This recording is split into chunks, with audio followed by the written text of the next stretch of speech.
ಯಾವ ಅಣ್ಣ ತಮ್ಮಂದಿರ ಮಧ್ಯೆ ಆಸ್ತಿ ವಿಷಯಕ್ಕೆ ಹಣದ ವಿಷಯಕ್ಕೆ ಮನಸ್ತಾಪ ಬರುತ್ತೋ ಆ ಮನೆ ಯಾವತ್ತೂ ಕೂಡ ಉದ್ಧಾರ ಆಗಲ್ಲ. ಆ ಮನೆ ಅಲ್ಲಿಗೆ ಸರ್ವನಾಶ ಅಂತಾನೆ. ಊರಲ್ಲಿ ಇಬ್ರು ಅಣ್ಣ ತಮ್ಮಂದ್ರು ಇರ್ತಾರೆ. ಅವರಿಬ್ಬರು ಕೂಡ ಒಂದು ದಿವಸ ಕಾಡಿಗೆ ಕಟ್ಟಿಗೆ ತರದಕ್ಕೆ ಹೋದಾಗ ಕಾಡಿನಲ್ಲಿ ಒಂದು ಮಡಕೆ ಪೂರ್ತಿ ಚಿನ್ನದ ನಾಣ್ಯಗಳಿರುವಂತ ಒಂದು ನಿಧಿ ಸಿಗುತ್ತೆ ಅವರಿಗೆ. ಸೊ ಅವರಿಬ್ರು ಡಿಸೈಡ್ ಮಾಡ್ತಾರೆ, ಇವಾಗಲೇ ಇದನ್ನ ತಗೊಂಡು ಊರಿಗೆ ಹೋದ್ರೆ ಊರಲ್ಲಿ ಎಲ್ಲರಿಗೂ ಕೂಡ ಗೊತ್ತಾಗುತ್ತೆ, ತೊಂದರೆ ಕೊಡ್ತಾರೆ, ಮಧ್ಯರಾತ್ರಿ ಮನೆಗೆ ಹೋಗೋಣ ಅಂತ ಡಿಸೈಡ್ ಮಾಡ್ತಾರೆ. ಆಗ ತಮ್ಮ ಹೇಳ್ತಾನಂತೆ, ಸರಿ ಅಣ್ಣ ನೀನು ಇಲ್ಲೇ ಇದನ್ನ ಕಾಯ್ತಿರು, ನಮ್ಮ ಮನೆಗೆ ಹೋಗಿ ಊಟ ತಗೊಬಿಡ್ತೀನಿ ಅಂತ ಮನೆಗೆ ಹೋಗ್ತಿರ್ಬೇಕಾದ್ರೆ ಮಧ್ಯದಲ್ಲಿ ಆ ತಮ್ಮನ ಮನಸ್ಸಲ್ಲಿ ಒಂದು ಮನಸ್ಥಿತಿ ಬರುತ್ತೆ, ನಮ್ಮ ಅಣ್ಣಂಗೆ ಹೆಂಗಿದ್ರು ಮದುವೆ ಆಗಿದೆ, ಮಕ್ಕಳಾಗಿದೆ, ಸೆಟಲ್ ಆಗಿದ್ದಾನೆ, ಅವನಿಗೆ ಯಾಕೆ ಬೇಕು ಈ ಆಸ್ತಿ, ಮನೆ ಪೂರ್ತಿ ತಗೊಂಡ್ಬಿಡೋಣ ಅಂತ ಒಂದು ಆಸೆ ಅವನಿಗೆ ಬರುತ್ತೆ. ಊಟ ತಗೊಬರ್ತಿರ್ಬೇಕಾದ್ರೆ ಆ ಊಟದಲ್ಲಿ ವಿಷ ಹಾಕ್ಬಿಡ್ತಾನೆ.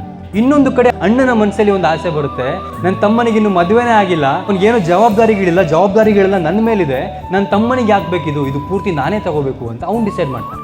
ಸೊ ತಮ್ಮ ಆ ಊಟವನ್ನು ತಗೊಂಡು ಬಂದ ತಕ್ಷಣ ಅಣ್ಣ ಏನು ಮಾಡ್ತಾನೆ, ತನ್ನ ಜೇಬಲ್ಲಿ ಇದ್ದಂಥ ಒಂದು ಚಾಕುನ ತಗೊಂಡು ತಮ್ಮಣ್ಣನ ಸಾಯಿಸ್ಬಿಡ್ತಾನೆ.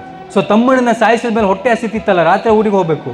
ಸೊ ಹೊಟ್ಟೆ ಹಸಿತಿದ್ದಂಥ ಆ ಊಟವನ್ನು ಮಾಡ್ತಾನೆ, ತಮ್ಮ ತಂದ ಊಟವನ್ನು, ಅದರಲ್ಲಿ ವಿಷ ಇರುತ್ತೆ, ಅಮ್ಮನೂ ಕೂಡ ಸಾಯ್ತಾನೆ. ಸೊ ಯಾವಾಗ ನಮ್ಮ ಜೀವನದಲ್ಲಿ ನಾವು ಹಣಕ್ಕೆ, ಆಸ್ತಿಗೆ, ಸಂಬಂಧಗಳಿಗಿಂತ ಹೆಚ್ಚಿನ ಒಂದು ಪ್ರಾಶಸ್ತ್ಯವನ್ನು ಕೊಡ್ತೀವೋ, ಸಂಬಂಧಗಳಿಗಿಂತ ಹೆಚ್ಚು ಮೌಲ್ಯವನ್ನು ಕೊಡ್ತೀವೋ, ಆಗ ನಮ್ಮ ಮನೆಯಲ್ಲೂ ಕೂಡ ನಮ್ಮ ಸಂಸಾರದಲ್ಲೂ ಕೂಡ ಇದೇ ಆಗುತ್ತೆ.